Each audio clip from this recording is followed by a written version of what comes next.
Hi, I wrote a tweet today about my emotions and how my family doesn't have to walk around on eggshells around me because they don't have to wonder what kind of a mood I'm going to be in.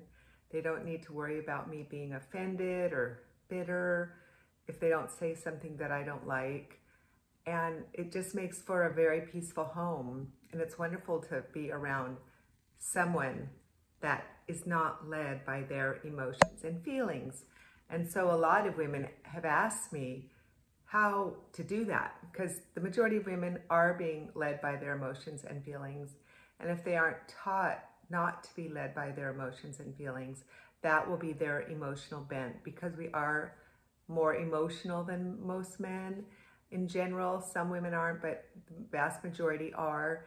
This is why the serpent went to Eve, because she was more easily deceived than Adam. Men tend to be more logical thinkers, and we need both. You know, there's a good balance, but we cannot be led by our emotions. Of course, I cry at sad movies. Actually, when I was growing up, I didn't. I thought something was wrong with me because my mom and sisters would be sobbing at movies and I just wasn't. But now I read something about abortion or anything going on in the news and I cry. You know, it's just hard. Or a child drowning yesterday, a little baby, and I cried. I laugh. You know, I have a lot of emotions, but I've learned to control my negative emotions, and I didn't for many years in my marriage. My husband, I was always upset with him, giving him the silent treatment. I would use my emotions to try to manipulate him and control him and get my way. And it was just really, really ugly. It's just really ugly, women, to try to use your emotions to manipulate people and letting circumstance dictate how you will behave or how people treat you or what happens in your life. Life rarely goes as we plan it to go. So, as you know, many of you know, I was sick for many years. I'm still not great, but I'm always struggling and hoping to get better, you know, completely well, but it's all in God's hands. I had a lot of refining to do, and God's really refined me through all of my suffering. But when my kids were little, I decided that I was not going to grumble and complain about my illnesses and my pain and my suffering, because I did not want to ruin their childhood. So I decided that I was not going to do that. So I learned to suffer in silence. And I also learned how to keep from going into deep depression. It would have been so easy for me to fall into deep depression and even suicidal thoughts. The only time I did that was when I was on an SSRI where I couldn't control my mind. Got off them immediately. It was a painkiller. I didn't know that it had SSRIs in it. So as soon as I had those thoughts, I just stopped, went through the withdrawal. I was only on it for a week. But so anyway, I learned how to, when I was getting so depressed and I could feel myself just going down, down, down, I would kick those thoughts immediately out of my mind and renew them with truth. 3 things. The joy of the Lord is my strength.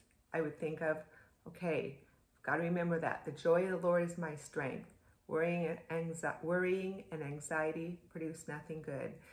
I can do all things through Christ who strengthens me. This means I can do all things that he asks of us. We can't, you know, fly or go to the moon or be a football player or, you know, just do whatever we want. We can do all things that God asks of us, you know, through Christ who strengthens us. His Spirit works mightily within us. So I knew that I could get through this time. And then his grace is sufficient. When I am weak, he is strong. And I can look back on those years when I was so terribly sick, going through brain surgeries and parasites and all the trauma from all of that, and neck fusion, horrible neck pain, and I have a huge list. But I can just see that God's grace was sufficient in raising my children. I was still able to be at home constantly because I wasn't running out and about here. I was too sick. And that really taught me also contentment at home. I love being home now. I hardly ever go out. I love being home. So it's just, the battle is in the mind. You have to take control of your mind. You can't, I remember when we were first married for the first 5 years or so, we'd always get in this big fight right before my period. And I would not think it was my period coming, you know. And sure enough, the next day I would start my period. I was being controlled by PMS. I was controlled by my emotions. As I got more mature, I realized what it was, that it was my period coming and my emotions flaring, and I couldn't allow those to control me anymore. I had to have truth control me. Okay, Lori, no, these emotions you're feeling are hormonal. Don't let them control you. Let truth control you instead. And so with practice, I learned to have truth control me. Practice makes perfect. And this is how you train your mind, by continuing to practice. You don't let people easily offend you. And that happens so much with women. And if you think about that, that is self-pity, which is satanic. Because we've taken our minds off of Christ. Life is all about us and how other people treat us. No, our life is about Christ and glorifying God in everything that we do. So we have to keep our minds on Him. We have to saturate our minds with God's Word, being it constantly. On my walks, I listen to sermons. In bed before I go to sleep, I listen to sermons. I read God's Word every day.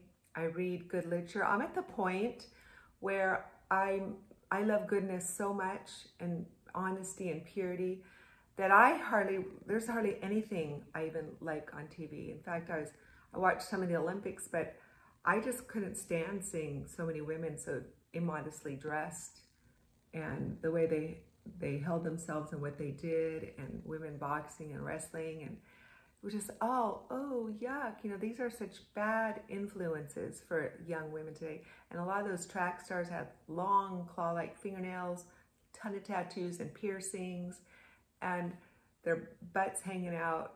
And I just like, oh, this is just not, it doesn't appeal to me anymore. Even sports, I think Olympics would be better without women, truthfully, because men, if you look at men, volleyball, they have fully clothed practically, and they're interested on the sports. There are some sports I think men are, like the diving and, just, so I don't know.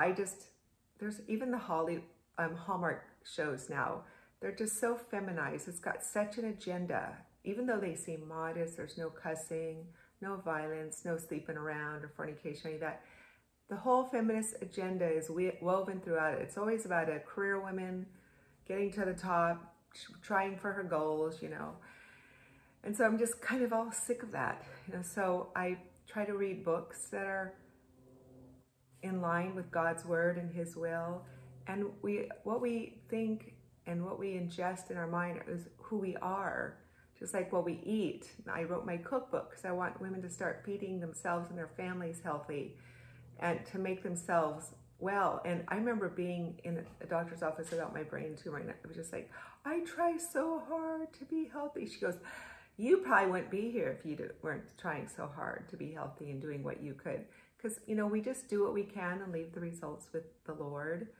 But the whole training your mind thing takes work, takes ingesting only the good, the lovely, Philippians 4:8, memorize that. Taking every single thought captive to the obedience of God.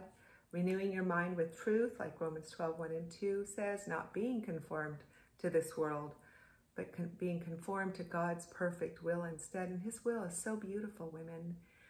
Be a pleasure for your family to be around. Don't be a ping pong ball. It's just up and down and all around. They never know what kind of mood you're in. Oh, do you know what kind of mood mom's in today? Do we need to be careful? Do we have to, watch everything? My family doesn't have to do that with me because I know they're not human. They know they're not human, and I just love them and accept them the way they are.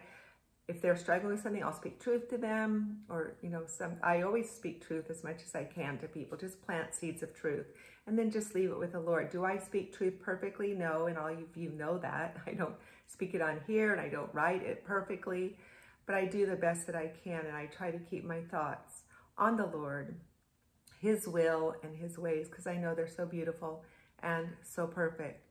So, and there's some great sermons out there on the mind, taking your thoughts captive and renewing your mind with truth and having a sound mind. God promises in His Bible He promises a sound mind, a spirit of power and love, and of a sound mind. It's interesting that the King James is the only one that uses that The other ones use self-control, but I love that the King James says sound mind. He's given us a sound mind, and he's told us how to have a sound mind. So, eat healthy, be outside, exercise, do all those things too, get plenty of sleep. Don't be fearful and anxious. Just trust the Lord with everything in your life. Cast your cares upon him, for he cares for you. Worry will add nothing to your life, nothing good. It'll just take away joy and peace and comfort and everything. So just don't worry, trust God, and continually be in the truth, renewing your mind. And it took me practice, but I'm really good at it now. Whenever I start having critical or negative thoughts about anyone or anything, I kick them out and replace them with truth. And then I even start praying for that person I was having critical or negative thoughts about. So women, this is my little talk for you today. I hope you've learned something and that you will have a sound mind and will be a pleasant woman in your home to make it a home of peace and joy instead of worry and contention. Peace is a beautiful, beautiful thing. It's a wonderful thing for your husbands to come home to, not worrying about what kind of mood you're in, but just being thankful. That's another key thing, is you need to be thankful. I asked my children, my grandchildren, I was singing a song, count your many blessings, name them one by one. Then I'd go around, what are you thankful for? What are you thankful for? What are you thankful for? Every time they come, I'm going to do that. And they have to say something different because we have to be thankful. There's so many things to be thankful about. Anyway, talk to you later. Bye-bye.